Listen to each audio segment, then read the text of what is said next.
Dead after a plane crash involving a World War II era aircraft. You're looking at it right there. The B-17 bomber was trying to land this morning at an airport in Connecticut when it crashed at the end of the runway and eventually hit a building.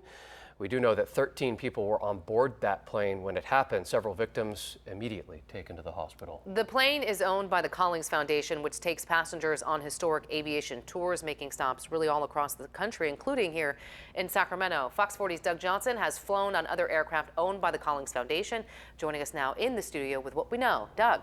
Well, guys, this B-17, which crash is one which we've confirmed has flown here in Sacramento several times over the past few years. But aviation experts tell us that just because this is a World War II era plane, that does not mean the plane is unsafe.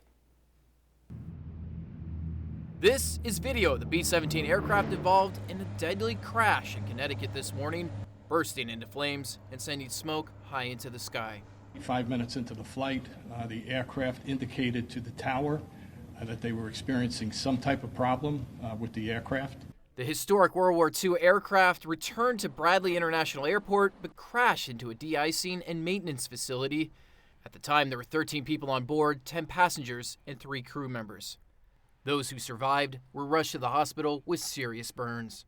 They don't use jet fuel like a airliner would use. They use aviation gasoline, which is much more flammable. Scott Miller is a professor of aeronautics at Sacramento City College and a professional pilot.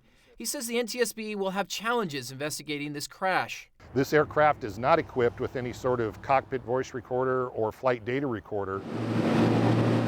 The crash plane is owned by the Collings Foundation, which as recently as last May was offering flights on their fleet of World War II aircraft at Mather Field in Sacramento County.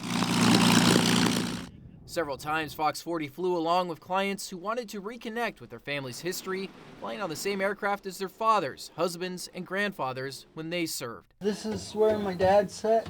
Miller says there's fewer than 20 B-17s still flying today.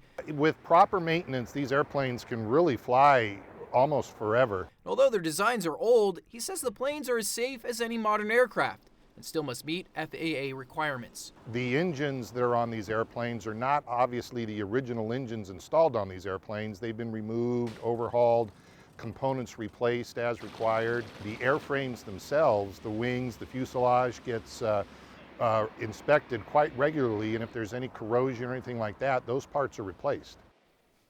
Now, I did not fly on this B-17, but I did take 2 separate flights over the years on the Collings Foundation's B-24 and just a few months ago on their Mitchell B-25. And both of those planes did have seatbelts on them, and we're told much of the money raised from ticket sales does go back into the maintenance of these planes. Reporting live in our studio tonight, Doug Johnson, Fox 40 News. Doug, thank you. The CHP is asking for the public's